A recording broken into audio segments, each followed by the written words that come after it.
Let's move on. Let's talk about Michigan's defensive line group. Holy freaking cow. I mean, dude, this thing is loaded. We thought it was loaded last year. Sure, they lose Chris Jenkins. I don't care. I don't care. Look at in the interior. All right. Let's talk about Kenneth Grant and Mason Graham. Well, I'll let you give the rundown on those two folks. Yeah, I mean, they're just two physical freaks. Obviously, monsters. Grant, you've seen, the highlight reel of him running down the Penn State running back. You've seen Mason Graham do some crazy things on a football field. I mean, Graham's got beautiful first step, good against the run, athletic enough to move with the wide zone running and can fight a lot off blocks horizontally as well as vertically. Another guy that's one of the highest graded returning interior defensive linemen, him and Kenny Grant are just a dynamic duo. And obviously, yes, Chris Jenkins is off the NFL in the interior. Yes, you've got a couple McGregor and Harrell that are gone as well. But I mean, these guys are still about as good as it gets. And the reason why there is hope in year one for Sharon Moore and after they lose everything is because they're still pretty deep in the trenches there defensively. And that's crazy. They lose their D line coach, right? But you bring in Lou Esposito, who, by the way, I'm really, really high on. He was defense coordinator at Western Michigan. And why do I know Western Michigan from the NFL draft and from D line? I mean, look at Braden Fisk and Marshawn Nealon, two players that were top 60 picks um, in his previous draft class from Western Michigan. Now, obviously, Fisk went over to Florida State and did his thing there, but obviously developed and recruited in part by Esposito. So I love that. And he also mentioned the idea to rotate and keep fresh Grant and Graham because you know how much attention that those guys are going to get from opposing offensive coordinators and offensive line schemes. You got Rashad Benny, who came in last year, who was hurt this spring. Obviously, I know that, but he should be back for fall camp. Cam Brandt, year two player, they're pretty darn high on as well, just to give you options there in that interior defensive line. Yeah, I mean, look, between Kenneth Grant and Mason Graham, they had 9 sacks. That's pretty productive. Byron Murphy and T'Vondre Sweat, I believe, had 8. Is what I think it is. This is what I think it was. So you get another year of absolutely nutty production from those two. Now, are there some things that T'Vondre Sweat and Byron Murphy do better than Mason Graham and Kenneth Grant? Yeah, sure. But dude, another year of those two guys, it's gonna be bonkers. And like what's crazy though is that in the interior, right? Like Byron Murphy and T'Vondre Sweat, their pressure numbers were crazy, right? But Mason Graham and Kenneth Grant, they got plenty of pressures on the quarterback, but they brought him home. And that's a testament to the speed of some of these guys. I mean, Kenneth Grant, I mean, I'll put this highlight up here, like chasing down, was it Nick Singleton or Katrin Allen? I mean, bonkers, bonkers athleticism from these guys up front. I mean, I believe that those guys are absolute cornerstones for this team moving forward. And like when you have elite interior defensive line, like it just makes the rest of your defense, it makes it so much easier to play defense. When you have an unbelievable 1 and 3 tech like that, it makes it so much easier. Your linebackers, you don't have to blitz quite as much. Although we know Wink Martindale still will blitz. Like that won't even matter.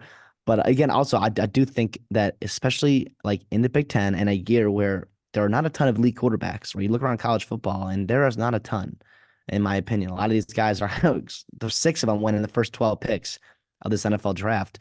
And I do think you're going to look at like interior pressure is so frustrating, especially if you are not an elite quarterback with either the elite trait to sense that pressure and get out of it or throw into it, right? But also have the athleticism to be able to escape it as well. I mean, that's such a pain in the rump to deal with is you're constantly having your interior lineman pushed up against you is brutal. But also I do want to return back to your production aspect where Grant and Graham got home a little bit more than Sweat and Murphy did over down in Texas. But part of that is due to Texas is, if anything, their weakness on their defense was their edge group. I mean, their secondary was not great, but their edge group on that D line was a really good D line, but their edge group maybe not the best pass rushers.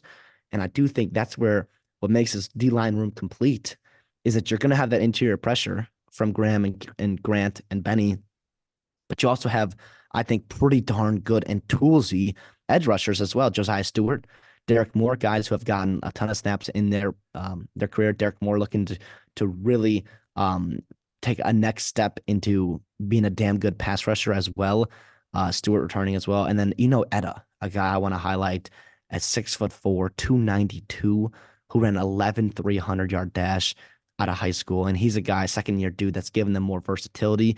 And if you want to just have a screamer off the edge in a defense where Wink Martindale loves to do these kind of things, he could be a real valuable asset for Esposito and Wink Martindale for this defense.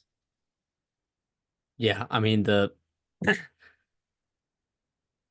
I think 11 sacks between Josiah Stewart and Derek Moore combined, which look, I don't think what Ethan Burke and Baron Sorrell combined for 7, and I guess the same amount of pressures. This is a dude, this is a good defensive line group, bro. I mean, like you said, like having just a good edge group like that, and like what is Wink Martindale's defense gonna look like when you have like you line up like basically 6 guys on the line of scrimmage and you tell these 20, 21-year-old kids like, all right, who are you gonna block?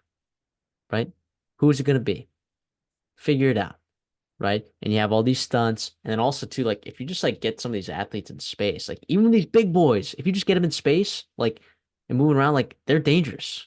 They are dangerous roaming back there in the backfield. I have a feeling that like you're not going to see a huge drop off in this Michigan's defensive production, despite having a lot of draft picks. It's going to be the offensive production that I think is going to be a huge question mark for this Michigan team. But like this defense is going to keep them in games, man. It's going to keep them in games. That's what It's we talked about it's it. so Yeah. talented.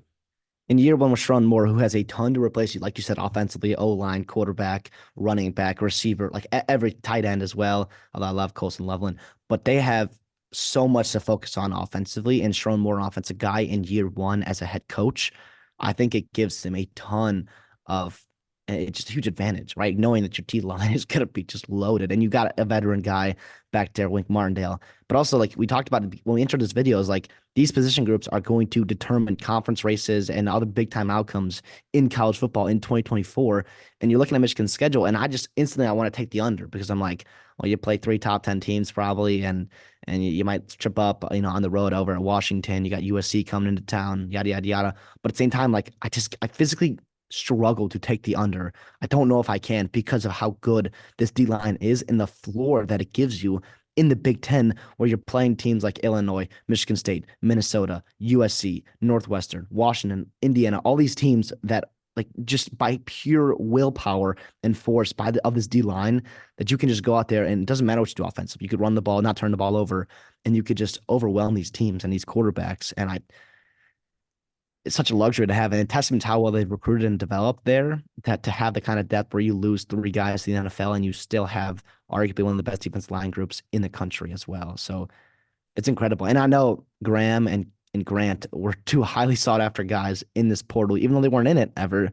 But I know they got had a lot of their agents or whoever their representatives were getting a lot of phone calls trying to get them down maybe the SEC, but they stayed and they want to do something here special year one and Sharon Moore. And I think Grant and Graham are going to be 2 just special players in this first round of this next year's draft.